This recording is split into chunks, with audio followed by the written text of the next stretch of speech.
last week that maybe you hadn't had a chance to learn playing at the collegiate level? I think the biggest thing that I learned last week was that I needed to take care of the adrenaline, the nerves, and I think that was a big thing last week. Was I had so much adrenaline pumping that I was going 100% the entire time. I was really swinging hard with all my irons, like 210-yard shot. Give me this 6-iron, I'm gonna crush it. You watch guys like Steve Stricker, Fred Couples is always been great at it. Davis Love. They really swing 85%, nice and smooth, and they control their distances a lot better. So that's one thing I've been working on the range this week. Is just kind of getting myself to gear back a little bit. That's gonna be a big help for me this week. And I think the experience last week, getting that first tour event out of the way, I feel a lot more comfortable this week. On the practice green when I got to John Deere last Sunday, a week before the tournament, really, I threw some chips down and sculled one across the green because I was just so jittery, and that was 4 days before the tournament. So I really feel comfortable this week being in Milwaukee, playing at Brown Deere, places where I've lived and played a lot. I feel much more comfortable this week, which is another plus from playing last week. But it's hard to simulate that type of environment except being there, right? I mean, you have to gain kind of tournament experience to simulate that nervousness. That's exactly it. I've played a lot of tournaments through college, through my amateur career, and nothing quite compares to playing in a PGA event where you have grandstands and real galleries. There's tents up everywhere. The courses are a little bit longer. You're playing with other PGA Tour players that you've grown up watching. You've grown up watching Steve Stricker and Davis Love, and I'm playing against them in the same field. So it's kind of you're kind of in awe at first, and the nerves are definitely a little rattling. But like I said, getting that experience and learning from it was key, especially for this week. As far as this course, you said it's kind of a home course. You've played here before. What are some of the things you know about this place that other people who don't play here as regularly know? Well, I think one thing I've been able to learn is what clubs hit off the tee. One thing is when you get to a new course, some of the tee shots can be a little awkward for you. Some of the holes might just not set up very well. But I've played out here 30 times, so I've played all these holes plenty of times, and I know what club is comfortable for myself to hit off the tees. So I think that's positive for me. I'm comfortable on all the tee boxes, comfortable with all the holes. And the other thing is I'm not used to these greens being this fast and being this smooth out here. Whenever I play out here, you really got to stroke the ball well because they're usually slower and a little bit bumpier. So you really got to hit some good putts to make some putts out here. And it's kind of it's just kind of an added bonus for me to be playing Brown Deere on greens like this and really being able to score well this week. Talk about the Milwaukee contingency, the Milwaukee following. You're going to be wearing your Marquette gear. I assume people will recognize you from that alone, but there certainly is word of mouth as well. So talk about how you feel they're going to receive you. Yeah, all week long I'll be sporting some Marquette apparel, and I've already been setting a lot of tickets aside for college friends and friends of my parents who are here in Milwaukee, putting the tickets at will call. So really expecting a really nice sized following. Luke Lenoble at Marquette has done a great job of publicizing the event, so I'm hoping we're going to get a lot of Marquette alumni out here as well to come support the tournament.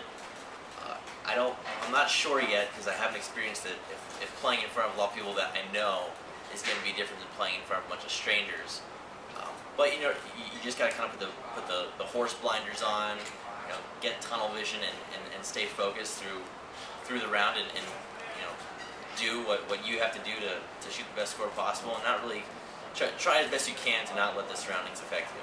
You probably heard about what happened on the 17th green. I'm interested in what your opinion is. People are very vocal about just the irresponsibility and to affect something like this tournament. What is your take on it? Well, I think Brown Deere has done a fantastic job of fixing that green. Quite frankly, I think it looks a lot worse than it really is. The ball's still rolling quite well on that green. Even though you're putting over some of the sod seams, for the most part, the green's rolling pretty good.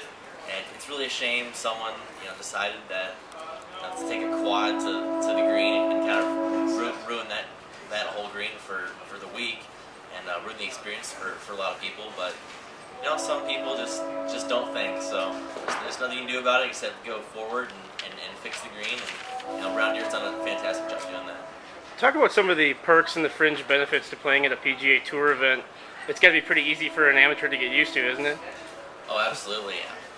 Opening up your locker, finding 3 dozen balls, some gloves, some hats. Taylor made over yesterday. Hey, you need a new 3-wood made over here. Oh, that'd be great if you could do that. I found a putter in my locker. Talked to Brandon Bob Bettinari today. He's gave me some of his flashy belt buckles to wear for the week. So it's really kind of cool that all this stuff that you used to have to pay for is being taken care of for you right now. And it was really cool. Yesterday they had me do a junior clinic down on the range. They couldn't get a couple tour pros, so they had me go down there, and that was also a really cool experience as well. And as we're talking about with me being an amateur here, I'm not really used to signing a whole lot of autographs, and I really need to find some way to shorten my name. It's just 3 words. It's kind of long, and I got to start writing faster. I was actually inspired yesterday. I saw Lee Jansen signing an autograph on a golf ball, and he was walking and signing at the same time. So I need to learn how to do that. Talk a little bit about your experience with this tournament. I mean, obviously you've been around for a long time. Have you been over here to watch before? Have you kind of experienced what this tournament is all about? I've never really been able to come out here to this tournament. I've lived in Connecticut and Right. Pennsylvania a lot for basically the last 15 to 20 years.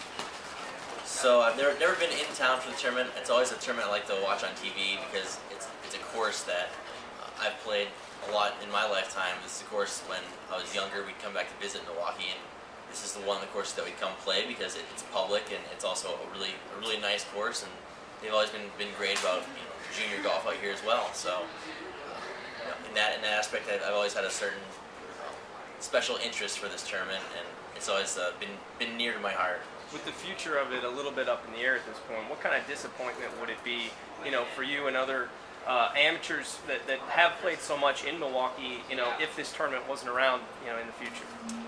I think it's really would be a shame if the tournament went the way of the dodo, as some would say, because Milwaukee has such great golf courses in the area, has such great golf fans. Really, all of Wisconsin has such great golf courses, and the people here are so passionate about the game, more so than I think a lot of other places. And I would kind of attribute that to the fact that anyone who's lived in Wisconsin for a year knows that we have about 4 months to play golf, in really nice weather. So they appreciate that time more, and that's why I think there's more good golf courses in Wisconsin.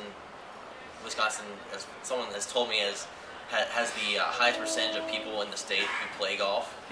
So I found that interesting, but I think the people of Wisconsin, they have such a great appreciation for golf. It'd really be a shame if the PGA Tour didn't have at least one stop a year in Wisconsin. You selected Mike McDonald, a former college teammate of yours, to be your caddy this week. How did you come to that selection to choose Mike? Have you known Mike for a while? Yeah, in the last 2 years we've started to become very good friends on the Marquette golf team. We play out here at Brown Deer a good amount, so I knew he had some good course knowledge. I have some good course knowledge. We get along really well, but we're not afraid to kind of stick it to each other either with some verbal jabs to keep each other loose. So I thought that'd be a good pairing to try to keep me loose, while at the same time he knows what he's doing. He knows his way around this course, and he knows my game as well. We've played a lot together the last few years, so I think it's going to be a really good matchup, and he's going to be able to bring some positives to the table. Mike, talk about how your dad has influenced your game. Was it kind of predisposition that you would follow that path? He just started taking me out to the golf course when I was 2 or 3 years old. He'd tee me up in the middle of the fairway, just kind of let me play in, and he really never pressured golf on me, which I think was really cool. He just kind of let me play multiple sports all the way through high school, until it got to the point where if I wanted to continue playing golf, I needed to start focusing on golf and taking it more seriously. And then when I decided to take it more seriously, he kind of, made sure that I took it seriously and said, hey, if you are taking it seriously, 2 hours practicing, 9 hours a day, that's kind of the minimum. So he was very good at steering me in the correct direction of what I need to practice, how I need to practice. Our style of play clashes at times. He was on the bag last week, and he had a kind of humorous his comment. He said, when asked about our games, if we would be a good team, he goes, well, Mike's more Mr. Phil Mickelson. He likes to go for everything. I'm more Mr. Chicken, so we'll see how that works out. Cute. I'm good. All right. Thanks, Mike. Thank you. Appreciate it. Very Thank much. you.